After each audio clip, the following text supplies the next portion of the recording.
The Where Our Minds Wander podcast may contain sensitive content and explicit language. Listener discretion is advised.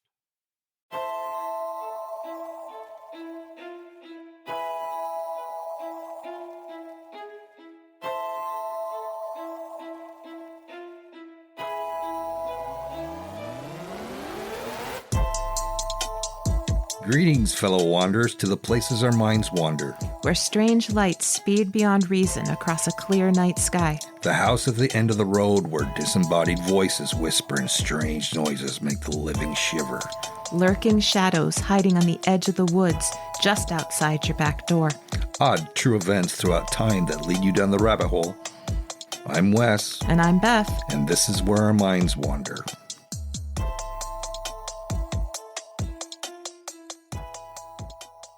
Hello and welcome to Where Our Minds Wander, all you fellow wanderers. I'm Wes, and that's my wife and co-host, Beth. Hello, everyone. So, Wes and I have always kind of figured that many of you who listen to our show have probably had some sort of experience in your life that you would consider paranormal. I mean, we both have. Yes, we have. Which is why we're so interested in the topics we cover each week. So, Wes had the idea that throughout October, we'd love to share your personal, true paranormal stories. And we put out a request a couple weeks ago, and so far we've gotten a bunch of stories from listeners that have been really great. So a giant big thank you to those of you who have done that. We're really excited to share them next month. Yes, and for those of you that may have missed the requests, it's not too late. If you have a story that you'd like to share and you'd like to hear it on our show, but you haven't emailed it to us yet, please do that. And they don't have to be scary. They could be anything that you've experienced, from ghostly encounters to possible UFO sightings to maybe a time you thought you saw a lake monster. You can send them to whereourmindswander@gmail.com. Yeah, and don't forget to tell us your first name so we can give you credit for your story during the episode. Yeah, so what are you going to talk about tonight, my dear? Well, I should probably start off by warning all you dog lovers out there that the place I'm going to talk about tonight doesn't have a good reputation as a safe place to walk your dog. All right. Is it because there's a lot of, wild animals in that place? No, not the kind that would attack dogs. Not at all. Okay. So there is a place in Scotland where dogs mysteriously jump to their deaths. The beautiful and lush Overtoun Bridge is actually a popular walking spot for dog owners and their canine pals, but it has earned the nickname the Dog Suicide Bridge. Seriously? Yeah, it's all true. I'm not yanking your chain. Bum. Nice. But that's bizarre. Well, that it is. And before we get into this strange story, we should delve a little into the history of the property where the bridge is, because the history may have something to do with it. So in 1859, James White, a retired lawyer and a co-owner of the J&J White Chemical Works, bought Overtoun Farm and an additional 2,000 acres with the intent of building a mansion there as a country retreat. That's got to be nice to build a mansion as your country retreat. It certainly would be. An existing farmhouse that was on the site at the time was demolished to make way for the new mansion. Glasgow-based architect James Smith designed and constructed the Overtoun House between 1860 and 1863. James Smith died before his work was completed, so one of his partners finished the building for him. White's family moved into the mansion in 1862. James White died in 1884, and his son John moved into the estate in 1891 after the death of his mother. John White wanted the house to be expanded further, so in 1892, he made a deal with local pastor, Reverend Dixon Swan, the heir to the adjacent Garshake farm. The eastern and western sides of the newly expanded estate were split by a waterfall on the Overtoun Burn, and in order to connect the two sides, a road was put in and the Overtoun Bridge was built. John White died childless in 1908 and was succeeded by his nephew, Dr. Douglas White, a London-based general practitioner. He and his wife continued to live in the house until 1931. Then they gave the house to the people of Dumbarton in 1938. During World War II, Overtoun House was turned into a convalescent home for injured soldiers and locals. And then in 1947, it became a maternity hospital. A fire destroyed part of the house in 1948, and luckily there were no deaths, and the hospital remained in operation until September 1970. By this time, many of the garden structures had been demolished. In 1975, the British government decided to use the house as a base for its quality of life experiment, which sounds kind of ominous, but it isn't. It was an initiative to bring culture, the arts, things like that to the area. From 1978 to 1980, a religious group, the Spire Fellowship, occupied the home, and from 1981 to 1994, the estate was used by a group named Youth with a Mission. The house fell into abandonment soon after Youth with a Mission left, but in 2001, Pastor Bob Hill from Fort Worth, Texas, leased the property from West Dumbartonshire Council to use as a Christian center for Scottish youth. Okay, so this house has been through a lot of owners and filled with many different types of groups, and it's changed hands a lot. Yeah, quite a bit. But it doesn't sound like anything really ominous happened there.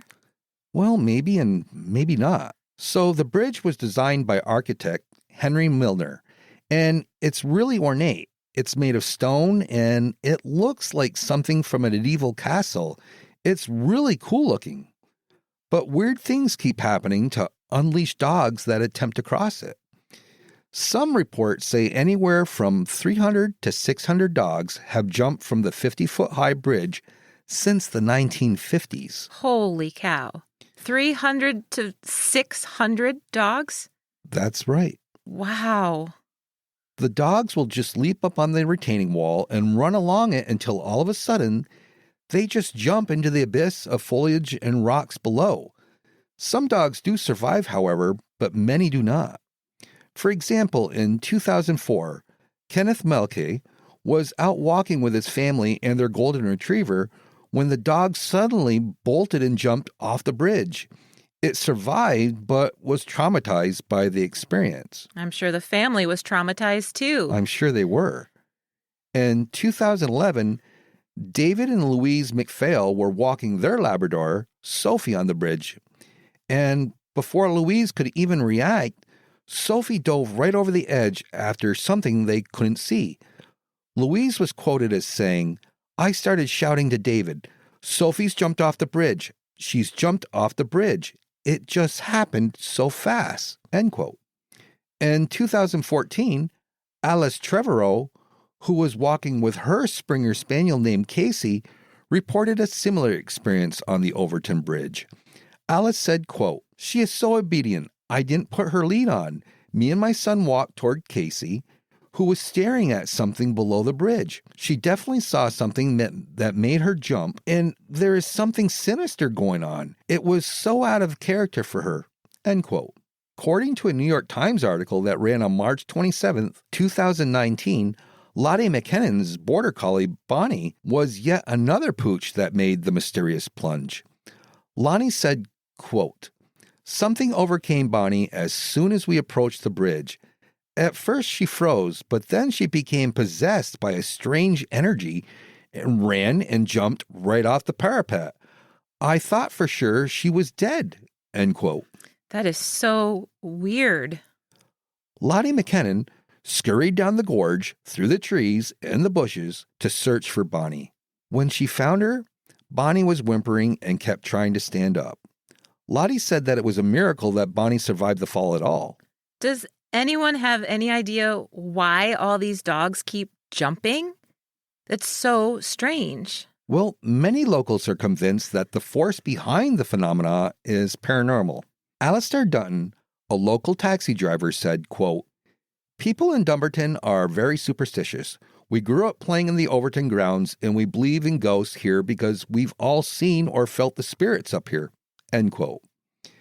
It can be argued that the bridge's location and its lush undergrowth, coupled with a thick stillness that often surrounds it, fits the description of what the pagan Celts called a thin place, a mesmerizing spot where heaven and earth overlap. Local legend has it that the White Lady of Overtoun, who is believed to be the ghost of John White's grieving widow, has haunted the property to this day. Aha! See, I knew there had to be a ghost haunting tie-in somewhere. Well, locals have talked of ghostly sightings in the house's windows and around the grounds, and some believe that it's this ghostly lady who is causing the canines to jump to their deaths. Okay, well, did she hate dogs or something? We don't know that. At least nothing that I could find out. But it's an interesting explanation. I mean, we know animals sometimes pick up on things that we can't see. Well, yeah, but why would a ghost want to hurt all these dogs? Well, it's just their theory. I mean, maybe she doesn't. Maybe she has no idea that she's harming them at all. Well, that's true. So regardless, this trend of seemingly suicidal dogs jumping off Overtoun Bridge has caused enough distress among the local residents that the Scottish Society of Prevention of Cruelty to Animals sent representatives to investigate. But investigators were left stumped. They simply could not figure out the mystery either. But other scientists have weighed in with some of their theories. According to cognitive scientist Alexandra Horowitz, dogs have a complex and specialized nose. They have a sense of smell estimated to be between 10,000 and 100,000 times more acute than humans. But if it's a scent that the dogs are blindly following over the edge of the bridge, what could it possibly be that is so strong that they'd risk their own deaths? It's got to be something really overwhelming or something that affects them almost like a drug or something. Some suggest rodents, or in particular mink, which have a really pungent odor. And keep in mind, all of the leaping dogs were unleashed. They were free to jump up onto the parapets and run along, sniffing where the other dogs had been also. Some scientists say that it's possible that the dogs are so focused on the nasal stimuli that they don't or can't process any other sensory information. So it's like whatever this scent is, it completely takes over all their senses. Correct. Researchers were able to compile some information.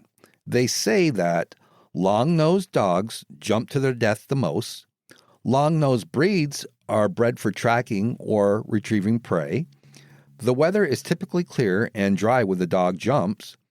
The bulk of the dogs jump from the same side of the bridge. Huh. Dr. David Sands, a renowned animal behaviorist, was called in by the Dumbarton Council to investigate the possible cause, and he agreed with the overwhelming scent theory.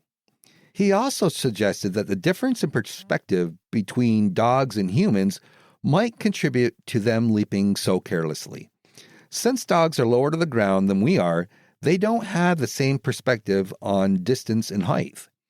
In an interview with Science Channel, Dr. Sands proposed the Overtoun Bridge is just the perfect storm between the shape of the bridge, the wildlife living in the ravine beneath it, and the number of dogs that are walked there. Right. So you had said earlier that it was, or it still is, a really popular place for people to walk their dogs. So maybe statistically, it is more likely to happen there because there are so many more dogs being walked there than other places. Maybe. But you would think that people would know the story there and keep their dogs leashed. Right. To be fair, there are several signs posted on the bridge warning people against unleashing their dogs there. Well, that's good.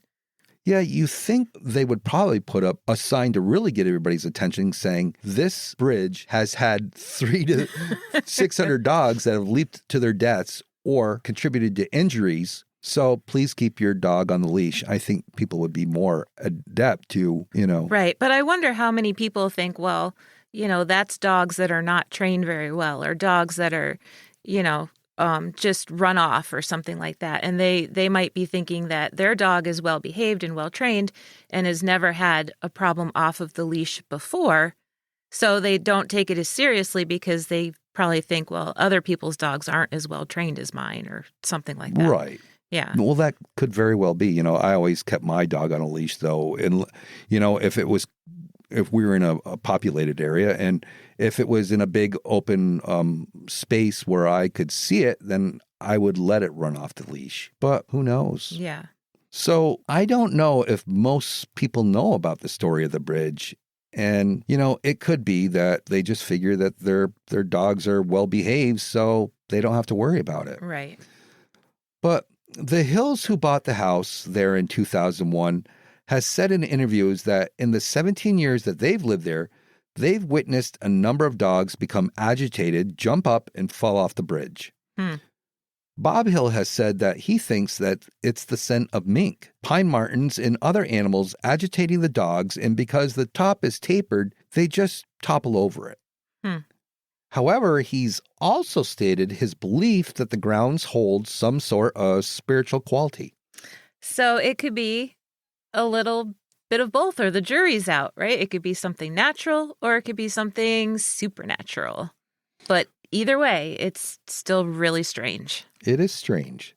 So you listeners be the judge. Is it something paranormal, or is it just dogs getting all excited and blindly following a scent, not realizing the danger that waits them below? Or perhaps it's a little bit of both.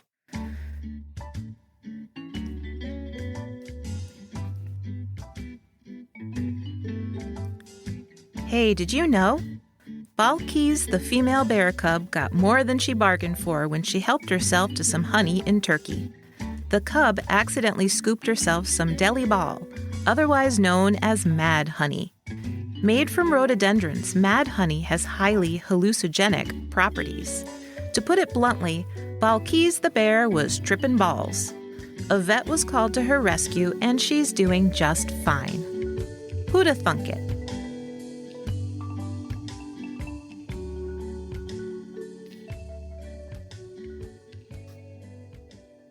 Oh my God, I'd love to see a bear tripping balls. The one picture I saw online was pretty amusing. The poor thing was just like staring blankly. Oh my God. There's got to be a video of that, right? I would think, I got to check that out.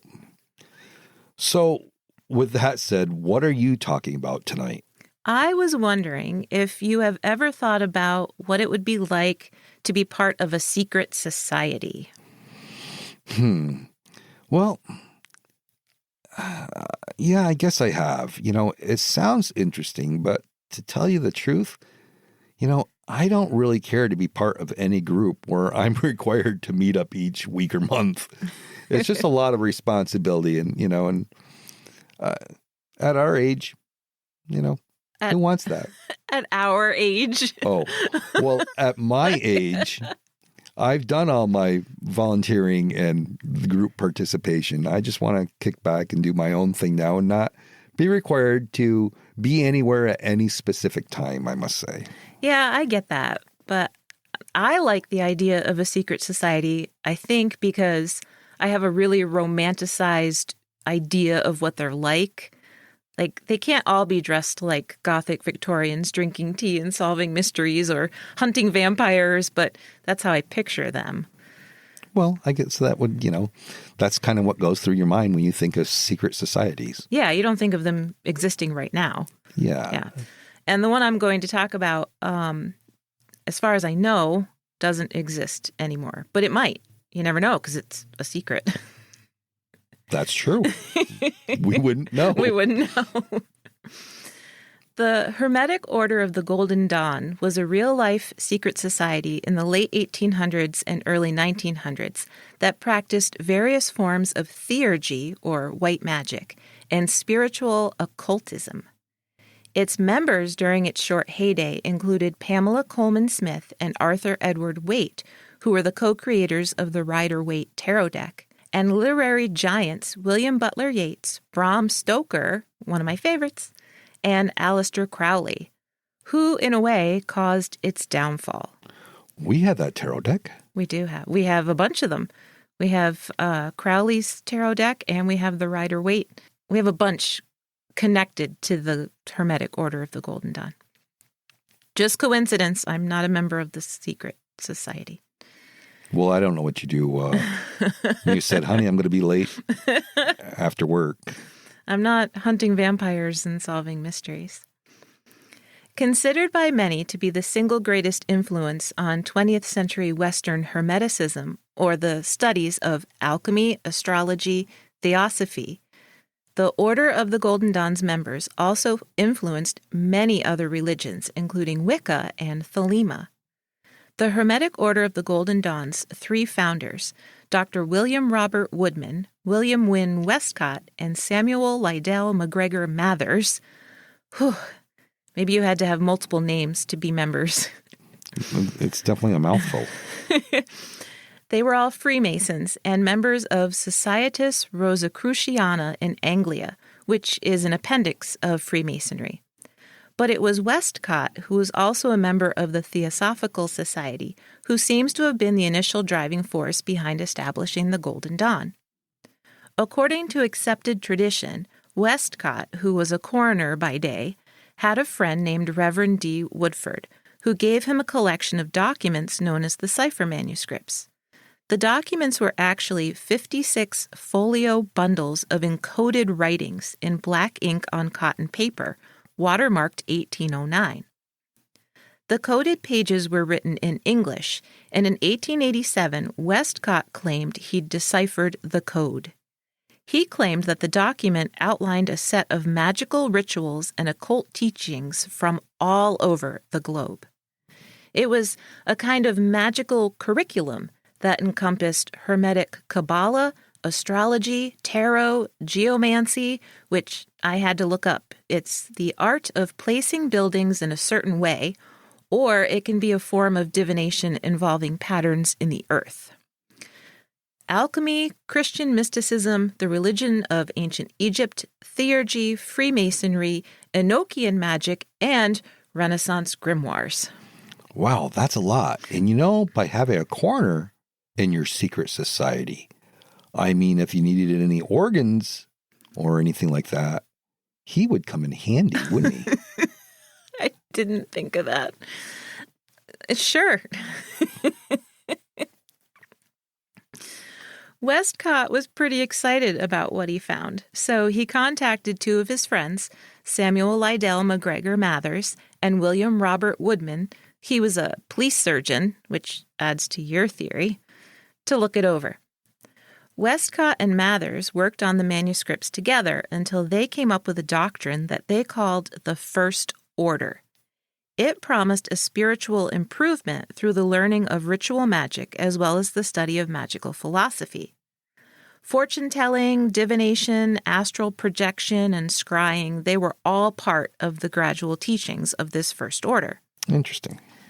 Spiritualism and communicating with the dead was vastly popular in England at this time, and it all existed under the umbrella of the occult. And although it was considered taboo to acknowledge in polite society, Victorians were flocking to be members of secret societies. I love the Victorian time. I do too. Although I would like to have been a Victorian who had money. I don't think I would have liked to have been a Victorian who did not have money. I think it was a vastly different world. On February 12, 1888, Westcott, Woodman, and Mathers signed pledges of fidelity to their new order, the Golden Dawn. Potential new members of the Hermetic Order of the Golden Dawn were recruited by word of mouth through pre-existing occult networks and connections already established in Masonic lodges, though the new secret society also advertised for members in the theosophical journal Lucifer. Wow. At first, skeptics wondered if Westcott had created the whole cipher manuscript story himself, and recruits were skittish. However, Westcott claimed that within the original coded pages, he found a note about a woman named Anna Sprengel in Germany. This note apparently said that Sprengel was highly regarded for her magical credentials and that she belonged to a well-established lineage of mystics. The note also referred to Sprengel as the wise among the stars and a chief among the members of the Golden Dämmerung, or Golden Dawn. The note, luckily, also included an address. So Westcott wrote to her, and she drew up the charter for the Golden Dawn in England. Wow, that's so cool. It is cool. The original lodge, founded in 1888, did not teach any magical practices per se, except for basic banishing rituals and meditation, but it focused more on philosophical and metaphysical teachings instead. This was called the Outer Order, and for 4 years the Golden Dawn existed in just this outer order. Unlike other secret societies at the time, the Golden Dawn was 100% open to women and considered them equal to men within its ranks. And its ranks were complex. I'm going to try to break it down, but it's very convoluted and complex. Alrighty. So the Outer Order included the first 3 levels of the curriculum, which focused on the use of tarot cards and other forms of divination such as the geomancy. Inductees were taught to use these tools for spiritual development, but each graduating level required more in-depth study of the classical elements, earth, air, fire, and wind. No, wind is air. Earth, air, fire, and water. To graduate to the next level, members had to pass a written examination. So, as I said earlier, the Outer Order, or the First Order, existed for 4 years.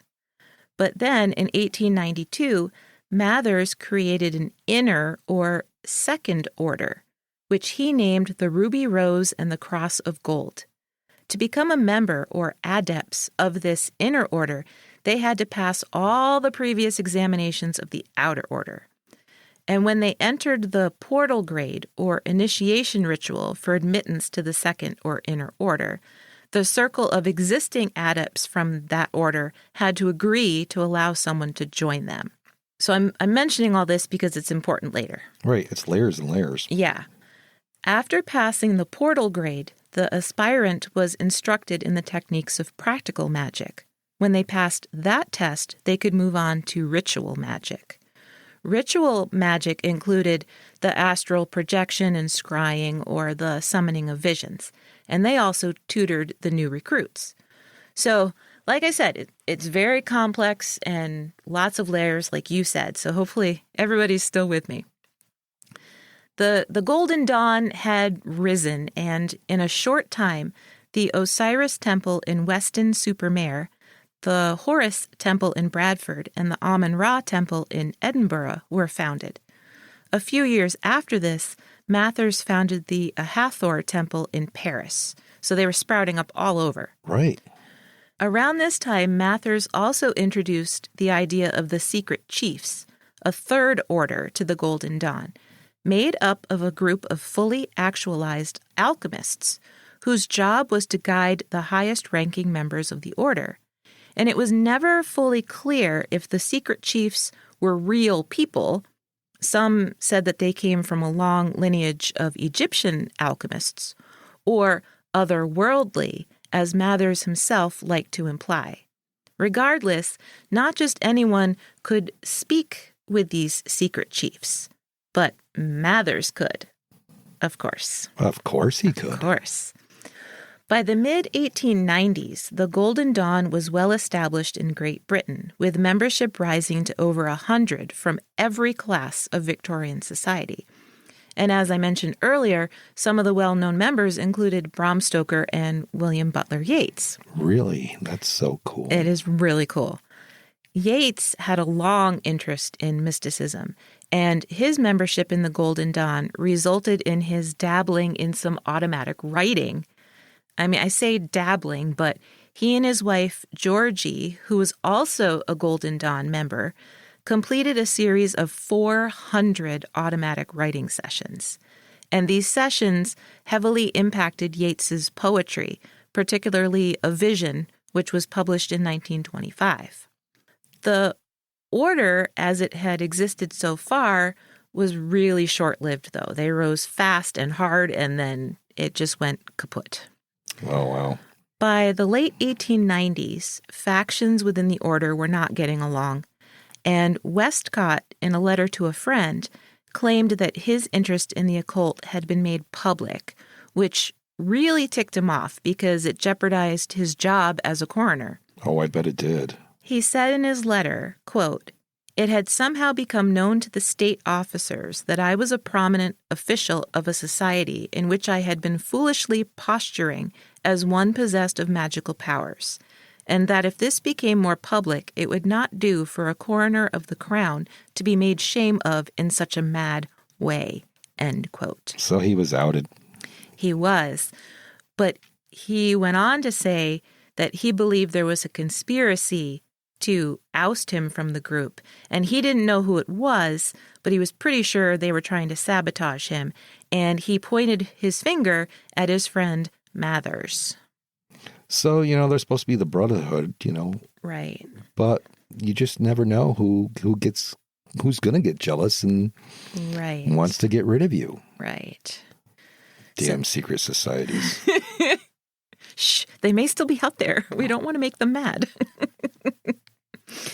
Supposedly, some papers belonging to the order had been left in a hansom cab, and Westcott believed that Mathers had planted them as a way to get rid of him. Regardless, Westcott left the order in 1897, severing all ties in order to keep his day job. While there is no proof that Mathers did plant the papers, the relationship between him and Westcott pretty much ended at that point. After Westcott left, Mathers appointed a woman named Florence Farr to be in charge at the London Lodge, and he was in charge in Paris at the I can't remember the name of it. At the Paris Lodge. Yes, at the Paris Lodge. I was going to try to sound smart and say the name, but I can't remember what it was called. A Hathor? I think it's a Hathor Lodge in Paris. And then, unfortunately, the other founding father, Woodman, died in 1891, so Mathers was the only active founding member left. He had been running the Golden Dawn Temple in Paris and hadn't been around the center of lodge activity in Great Britain, so other members began to challenge his authority as a leader because they wanted to contact those secret chiefs themselves, and they didn't want to have to go through Mathers in order to do it. They also weren't very pleased with Mathers' growing friendship with a man by the name of Aleister Crowley. Oh. Yeah. Aleister Crowley, who was born Edward Alexander Crowley on October 12th in 1875 in Royal Leamington Spa, England, was a well-known British occultist, writer, and mountaineer. He claimed to be a practitioner of magic. He spelled it Magick. And he also called himself the Beast 666. Crowley's father was an heir to a brewing fortune who became an evangelist for the Plymouth Brethren, a nonconformist religious denomination. But early on, Aleister formed an aversion to Christianity. He was an excellent chess player and mountaineer, and Aleister attended Trinity College at Cambridge for 1 year. Then in 1898, he left the university to travel widely off his inheritance and to publish his writings. His first book of poetry appeared in 1898, and numerous books followed. One particularly nasty story about Aleister Crowley is that while on a mountain climbing expedition, he warned his fellow climbers not to take a certain route. When an avalanche buried the men he'd warned, he allegedly ignored their cries for help from the climbers who weren't killed instantly. 4 of his fellow climbers died. Wow, he's a stand-up guy. Yeah. Crowley joined the Order of the Golden Dawn in London in 1898, and he quickly rose through the ranks of the First Order. But then he was refused initiation into the Second Order. Mathers, who was still in Paris, overrode this decision and quickly initiated Crowley at the Hathor Temple in Paris on January 16, 1900. Crowley returned to the London Temple, immediately requested access to papers to which he felt he was now entitled from the acting secretary. To the London members, this was the last straw. Florence Farr, who was the woman that Mathers had appointed as his representative while he was away in Paris, wrote to Mathers expressing her wish to resign as his representative and to express her opinion that the London Lodge should be shut down. Mathers replied to this on February 16th, believing Westcott was somehow behind this turn of events. Once the other adepts in London were notified, they elected a committee of 7 on March 3rd and requested a full investigation of the matter. Mathers sent an immediate reply, declining to provide proof that his former co-founder was trying to regain control of the order. Mathers also now refused to acknowledge the London Temple, and he dismissed Farr as his representative on March 23rd. And as one final or fatal move, Mathers also flat out said that Westcott had completely fabricated the existence of Anna Sprengel and that the secret chiefs did not exist. In response, a general meeting was called on March 29th in London to remove Mathers as chief and expel him from the order. So the Order of the Golden Dawn was no more. It splintered into many different factions and offshoots, and its secrets were published by former members. So William Butler Yeats, in 1901, privately published a pamphlet titled, "Is the Order of RR at AC to Remain a Magical Order?" The Isis Urania Temple claimed its independence, and Yeats resigned. He joined the Stella Matutina, a new order that was formed by Golden Dawn members, to which he remained until 1921. In 1903, the Bradford and Weston-super-Mare temples were still running, and Mathers was able to appoint Edward Berridge as his representative at a West London temple. By 1913, they had 23 members there. J.W. Brodie Innes continued running the Amun-Ra temple in Scotland, and he reconciled with Mathers sometime between 1901 and 1913. But by then, Mathers had turned his sights on the U.S., and the Thoth Hermes Temple was founded in Chicago before the First World War. Most of the Golden Dawn temples and lodges of its offshoots closed by the end of the 1930s, with the exception of the Hermes Temple in Bristol, UK, which operated sporadically until 1970, and the Ware Ra in Havelock North, New Zealand, which worked regularly until its closure in 1978. Oh, wow, that wasn't that long ago. It wasn't that long ago. That's why I was saying maybe they still exist and we just don't know it. So what happened to Aleister Crowley during all of this, since he kind of caused some of the final blows to the order? Right. On a visit to Egypt in 1904, Crowley reported a mystical experience and wrote the Book of the Law, a prose poem which he claimed had been dictated to him by a discarnate being. In the poem, he formulated his most famous teaching, "Do what thou wilt shall be the whole of the law." He made it the basis of a new religion he called Thelema, because Thelema is a Greek word for will. The Book of the Law was accepted as scripture by the Ordo Templi Orientis, a mystical group of German origin, and they still exist, by the way, to this day. Okay. In about 1907, Crowley founded his own order, Silver Star. Starting in 1909, he disseminated his teachings in the periodical The Equinox. During World War I, Crowley resided in the United States, where he contributed to the pro-German newspaper The Fatherland. After the war, he moved to Sicily, where he converted a house into a sanctuary he called the Abbey of Thelema. During this time, he wrote The Diary of a Drug Fiend, which was published as a fictional novel but was said to have been based on personal experience. The British press nicknamed him the wickedest man in the world after a follower of his died in Italy, and Crowley was forced to leave the country in 1923. Well, the wickedest man in the world. Mm-hmm. Well, I don't know. Maybe the second wickedest man in the world. It was only 1923. Right. Yeah. Having exhausted his inheritance on travel and extravagances, Crowley moved back to England in the early 1930s. His last notable achievement was the publication of the Book of Thoth in 1944, in which he interpreted a new tarot card deck called the Thoth. that he had designed in collaboration with the artist Frida Harris. Crowley died in poverty and obscurity in an English rooming house in 1947. Well, no real loss there, right? I don't know. There are a lot of Aleister Crowley, people that are very, very fascinated by him and still continue to talk about him and study him and, Well, he was definitely fascinating. That's for sure. Yeah. But, anytime you have any kind of group, secret society, whatever, there's going to be somebody that just wants more power. Yeah. So and things are going to happen. Maybe you and I are better just hanging out in our house, talking to each other. We can be our own secret society of two. Right. There's no secrets there. That works for me.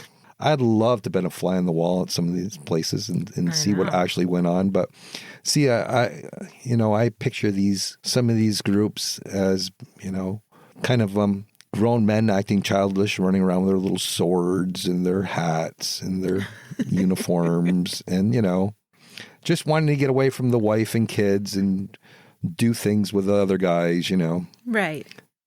But, hey. I still think it would be cool, though. I don't know. Maybe I'll form my own. You got nothing? Yeah, the secret society of teachers. That's the major difference between me and you, I guess. You're all going to sit around and read books. That's a book club. They already exist. They're not a secret, though. Well, there'd be the secret society within the book club. Right. Where, everybody sits around and discusses how the other one didn't read the book. It's like the after group. On that note, I think that about wraps it up for this episode. Yeah, I think that about wraps it up too. Well, thank you all for joining us, and we'll see you for an all-new episode of Where Our Minds Wander next time around. See you soon.